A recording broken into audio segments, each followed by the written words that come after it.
Commander, something you need? How's the Normandy performing? Is she everything they said she'd be? She's the best ship in the fleet, if you've got a pilot who knows how to handle her. Balance isn't what you'd expect. Takes a while to get used to that oversized drive core we got stuffed in the back, and her power can sneak up on you if you're not careful. The Normandy's probably too much ship for your average Alliance pilot, Commander. Lucky for you, I'm anything but average. I like to know my crew. Mind if I ask you a few questions? I can see where this is going. You did a background check on me, didn't you? Well, I'll tell you the same thing I told the captain. You want me as your pilot. I'm not good. I'm not even great. I am the best damn helmsman in the Alliance fleet. Top of my class in flight school, I earned that. All those commendations in my file, I earned every single one. Those weren't given to me as charity for my disease. I'm sorry, Joker. I didn't even know you were sick. You mean you didn't know? Oh, crap. Okay, I've got Vrolik syndrome, brittle bone disease. The bones in my legs never develop properly. They're basically hollow, too much force and they'll shatter. Even with crutches and my leg braces, it's hard to get around. One wrong step and crack! It's very dramatic. But I've learned to manage my condition, Commander. Put the Normandy in my hands and I'll make her dance for you. Just don't ask me to get up and dance unless, you like the sound of snapping shin bones. Why does everyone call you Joker? It's a lot shorter than saying Alliance Flight Lieutenant Jeff Moreau. Plus, I love to make little children laugh. I was just thinking how much you remind me of Santa Claus. Look, I didn't pick the name. One of the instructors in flight school used to bug me about never smiling. She started calling me Joker, and it stuck. Why didn't you ever smile? Hey, I worked my ass off in flight school, Commander. The world's not gonna hand you anything if you go around grinning like an idiot. By the end of the year, I was the best pilot in the academy, even better than the instructors, and everybody knew it. They'd all got their asses kicked by the sickly kid with the creaky little legs. One guess who was smiling at graduation? I need to know more about this Vrolik syndrome if I'm putting my ship in your hands. Yeah, of course you do. It's an extremely rare condition. Nobody knows exactly what causes it. Genetic, maybe. It's treatable, but there's no cure. They classify my case as moderate to severe. I was born with over a dozen fractures, hip, thighs, ankles. My bones were already breaking in the womb. 100 years ago, I wouldn't have survived past my first year. Lucky for me, modern medical science has turned me into a productive member of society. You're not gonna break a bone trying to fly the ship, are you? I don't fly with my feet, Commander, so I'm fine as long as I'm in this chair. I gotta be real careful when I get up to take a piss, though. I can do my job as well as anyone on the ship. Better, actually. So don't worry about it. I have to go. All right, see you.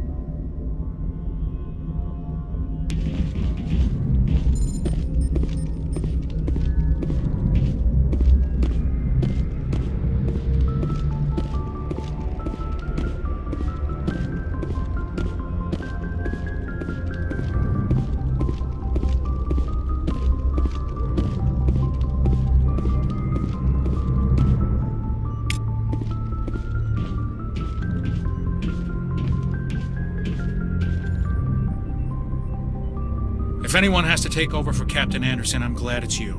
I'm not sure about having non-humans on our ship, though. We're all on the same team here, Presley.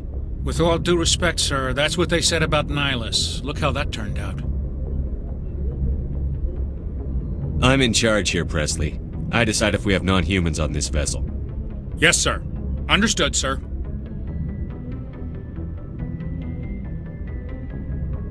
Carry on, Presley. Yes, sir.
Just trying to get a sense of where the crew's at.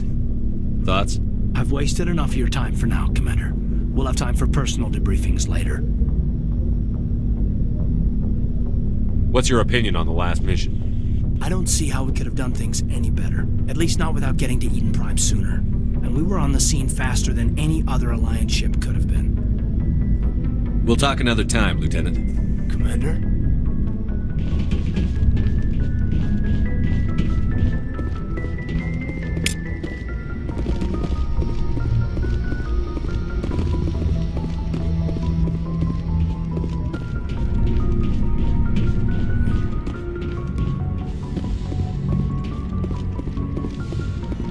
Yes, Commander?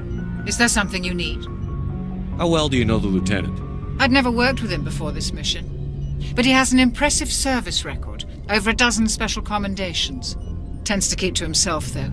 Maybe because of the headaches. It's not easy being an L2. What does that have to do with it? Well, most biotics now use the L3 implants.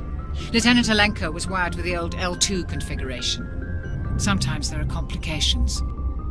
What kind of complications? Severe mental disabilities, insanity, crippling physical pain. There's a long list of horrific side effects. Caden's lucky. He just gets migraines. How did you end up serving on an Alliance ship? I enlisted right out of med school. Earth always seemed boring to me. Too safe, too secure.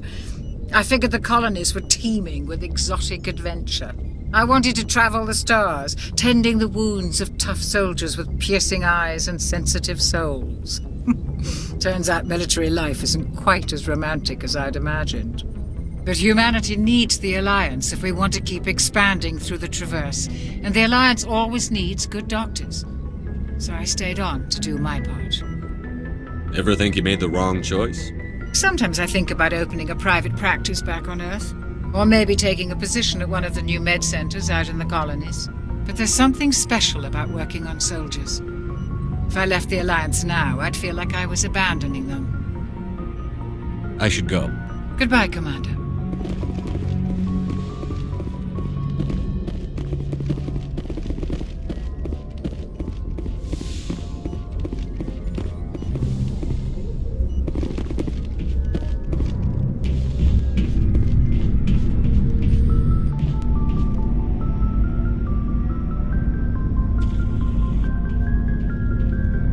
Anything you need, Commander? We'll talk another time, Lieutenant. Commander?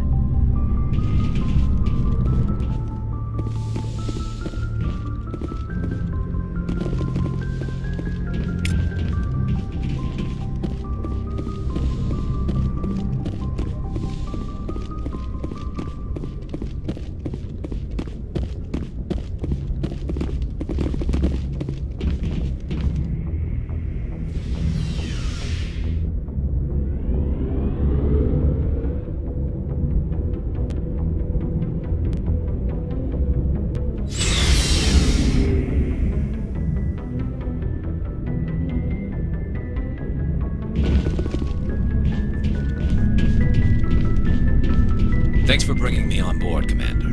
I knew working with the Spectre would be better than life at CSEC. Have you worked with a Spectre before? Well, no, but I know what they're like. Spectres make their own rules. You're free to handle things your way. At CSEC, you're buried by rules. The damn bureaucrats are always on your back. Being a Spectre does have its advantages. Exactly my point. If I'm trying to take down a suspect, it shouldn't matter how I do it, as long as I do it. But CSEC wants it done their way. Protocol and procedure come first. That's why I left. So you just quit because you didn't like the way they do things? There's more to it than that. It didn't start out bad, but as I rose in ranks, I got saddled with more and more red tape. CSEC's handling of Saren was typical. I just couldn't take it anymore. I hate leaving. I hope you made the right choice. I'd hate for you to regret it later. Well, that's sort of why I teamed up with you. It's a chance for me to get off the Citadel, see how things are done outside CSEC. Either way, I plan to make the most of this. And without CSEC headquarters looking over my shoulder, well, maybe I can get the job done my way for a change. As long as you do your job well, you're free to go about your business as you see fit. Thank you, Commander.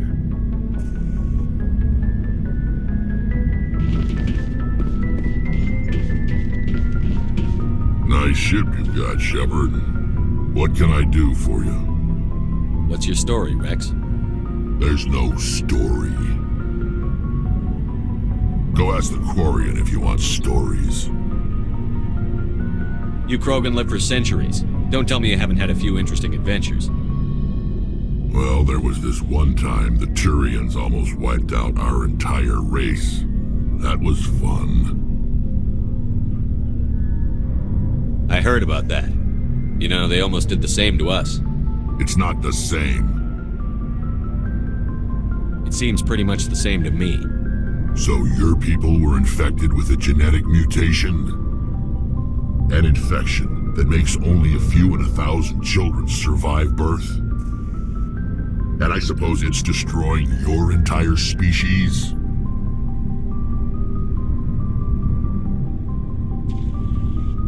I suppose it isn't all the same. I don't expect you to understand, but don't compare humanity's fate with the Krogan. Sorry, Rex. I wasn't trying to get you upset. Your ignorance doesn't upset me, Shepard.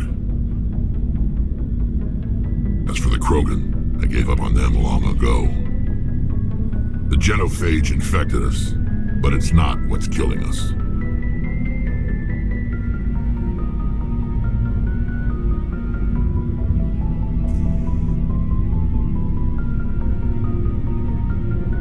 What can you tell me about the genophage?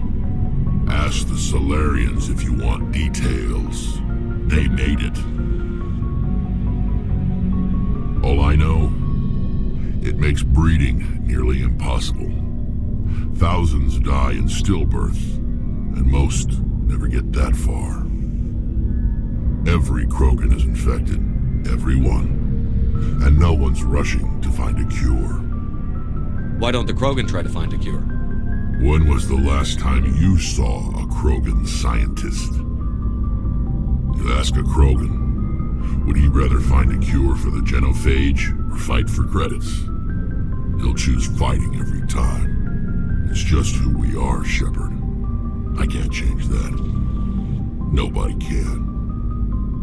Are your people really dying? We're sure not getting any stronger. We're too spread out. None of us are interested in staying in our own system. Lots of species have left their homes and prospered. But they go to colonize new worlds. We're not settlers. We're warriors. We want to fight. So we leave. Hire ourselves out. And most of us never go back. So long, Rex. Shepard.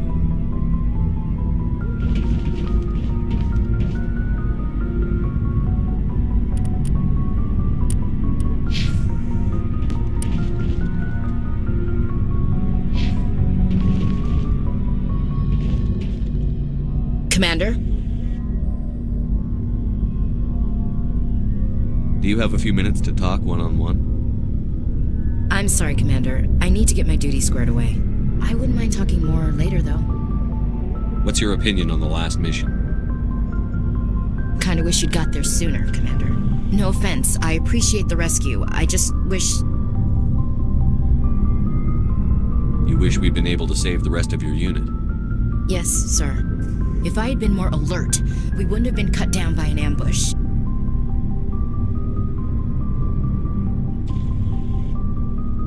We never trained to fight synthetics. The Geth haven't gone beyond the Veil in 3 centuries. Our training's supposed to make us able to adapt. I'll make sure it doesn't happen again. Dismissed, Chief. Sir.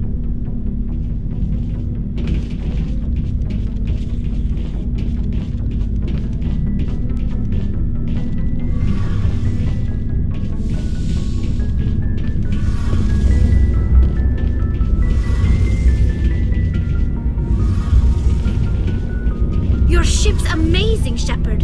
I've never seen a drive core like this before. I can't believe you were able to fit it into a ship this small. I'm starting to understand why you humans have been so successful. I had no idea Alliance vessels were so advanced.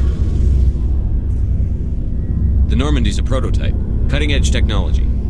A month ago, I was patching a makeshift fuel line into a converted tug ship in the flotilla. Now, I'm sitting on board one of the most advanced vessels in Citadel space. I have to thank you again for bringing me along. Traveling on a vessel like this is a dream come true for me. I had no idea you found ship technology so interesting. It comes with being a Quarian. The migrant fleet is the key to the survival of my people. Ships are our most valuable resource. But we don't have anything like this. We make do with cast-offs and second-hand equipment. We just try to keep them running for as long as we can. Some of the fleet's larger vessels date all the way back to our original flight from the Geth. I can't believe your fleet's still using ships that are 3 centuries old. They're constantly being repaired, modified, and refitted. They aren't pretty, but they work. Mostly. We've tried to make ourselves as independent as possible on the flotilla, grow our own food, mine, and process our own fuel. But some things we just can't make on our own. A patch to maintain the hull integrity requires raw materials we just don't have. That's why our pilgrimages are so important. I want to know more about the pilgrimage. When my people reach maturity, we leave our birth ships and seek acceptance with a new crew. It's necessary to maintain genetic diversity among the fleet. But no ship wants to accept someone who will be a burden on them. So, to prove our worth, we embark on a pilgrimage. We set out alone, leaving the flotilla and our families behind us. We only return once we have found something of value we can bring back to the fleet. This is presented as a gift to the captain of the respective ship we wish to join. If the gift is accepted, we are welcomed into the crew.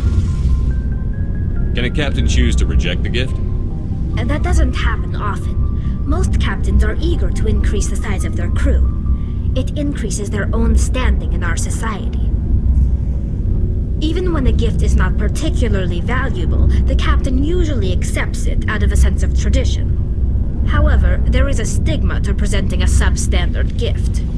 It's not the best way to make a good impression on a new community. Most pilgrims don't return until they find something worthwhile.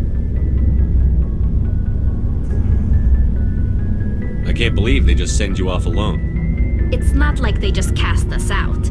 Before we leave, we are given lessons in how to survive outside the flotilla, and given gifts to help us on our journey. We also receive implants to fight off sickness and disease.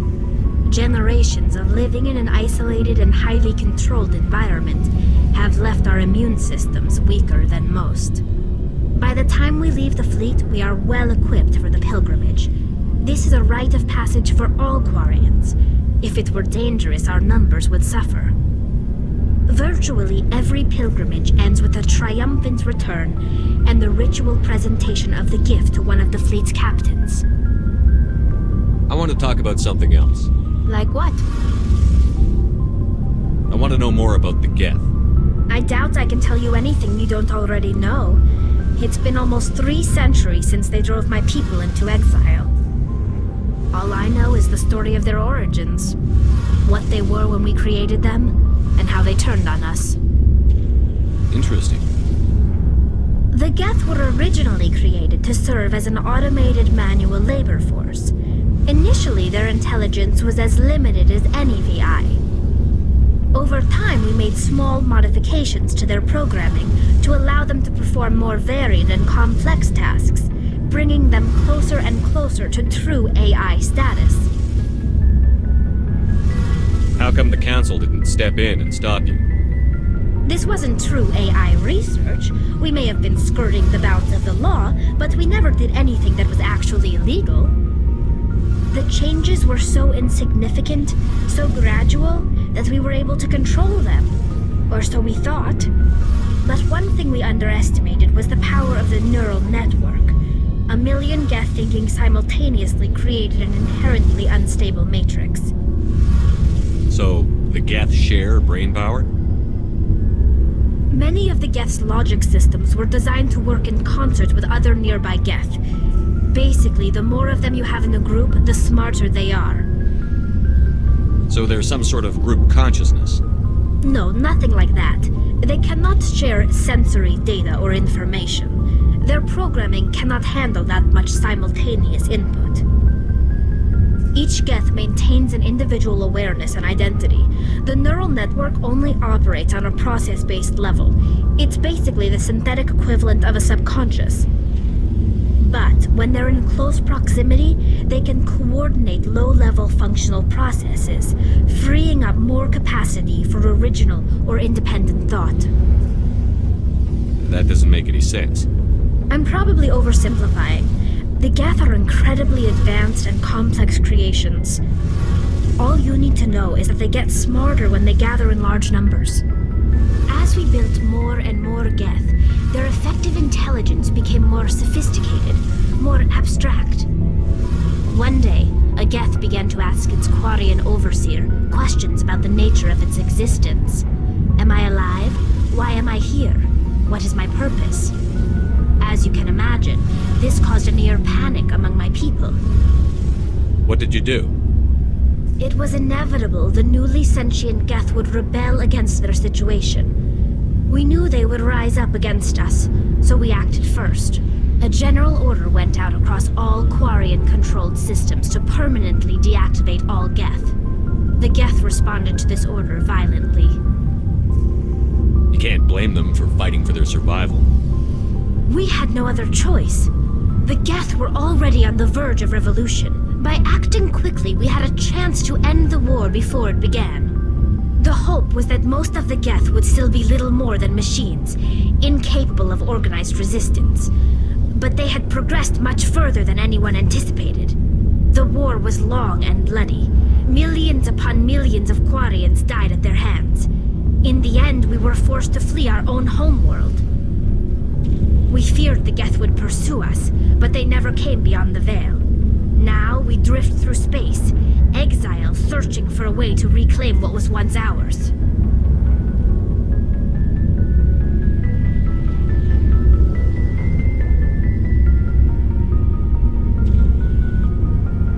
Tell me about your people.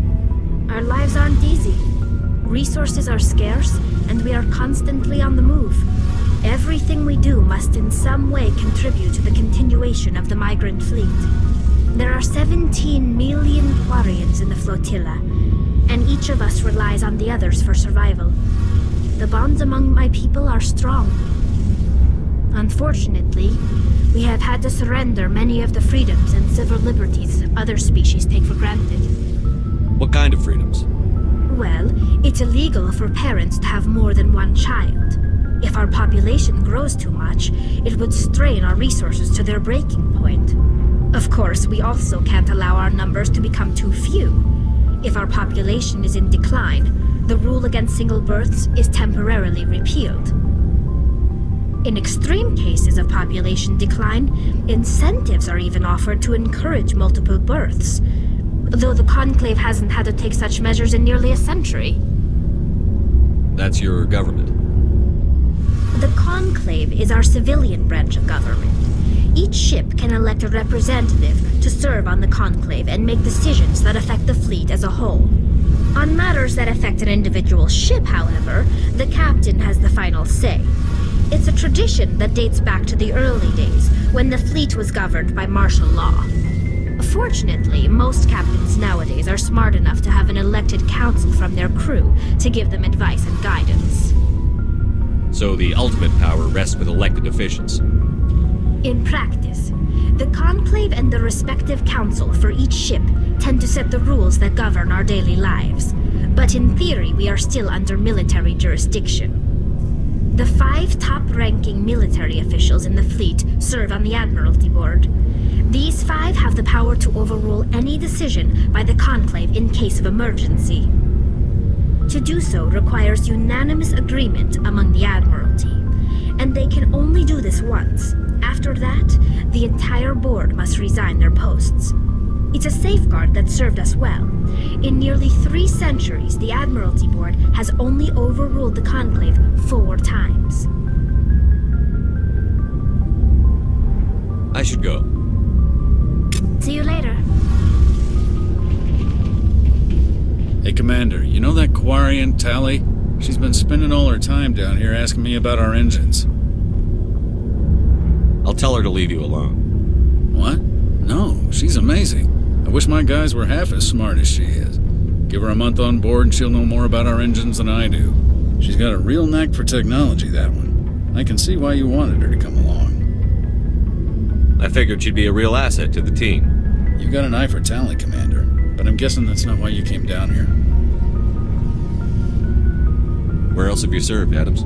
If you name a class of Alliance ship, I've probably served on it. Everything from dreadnoughts and carriers right down to frigates like the Normandy. My last assignment was on the Tokyo, only a cruiser, but she was a good ship.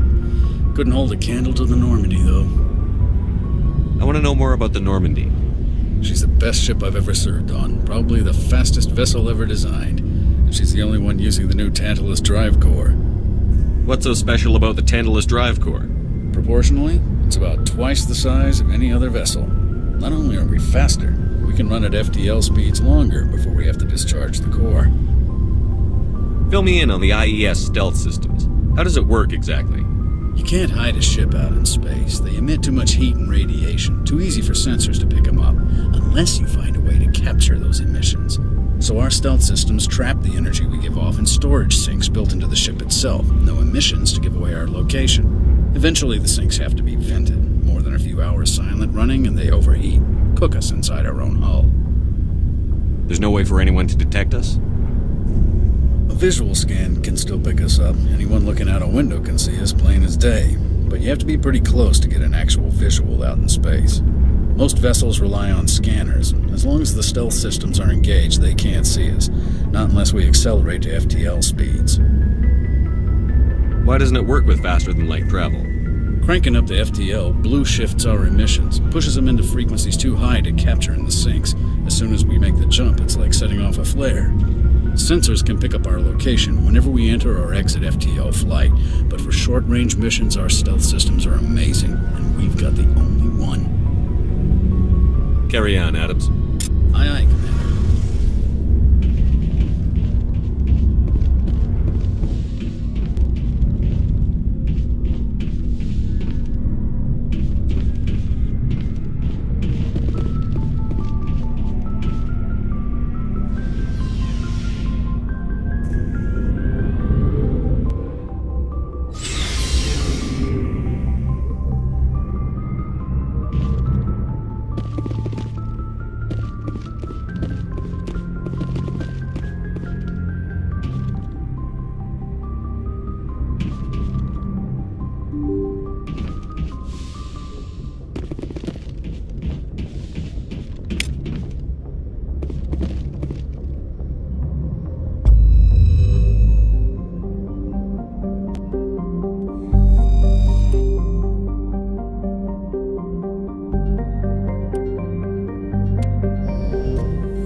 Equalizing interior pressure with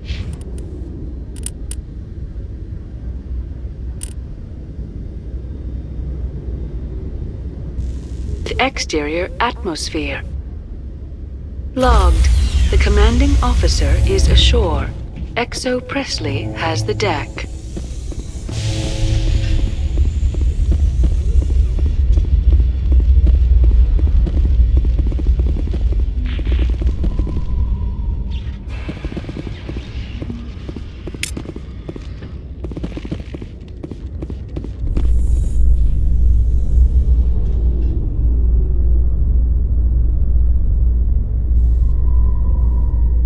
Is it true humans stopped using the biotic implants you were fitted with, Lieutenant? My headaches can be pretty bad, and I'm one of the lucky L2 implants. The L3s are safer. That makes sense. What use is harnessing that power if it causes more harm than good to your people?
In breaking news, Chairman Burns of the Parliament Subcommittee on Transhuman Studies has been kidnapped by biotic extremists. The biotics commandeered a freighter and were last seen in the Hades Gamma Cluster. No demands have yet been made.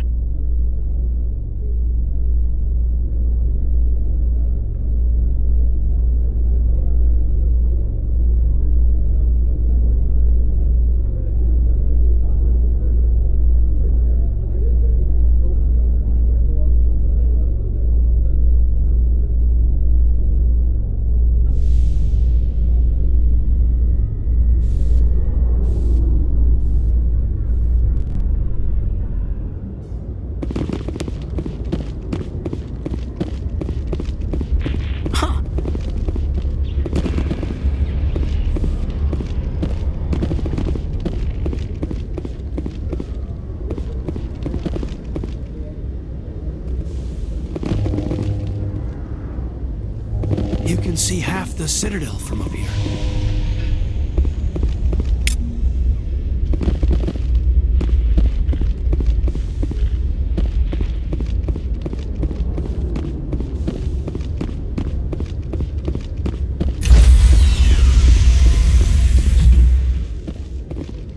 Stand by, shore party. Decontamination in progress.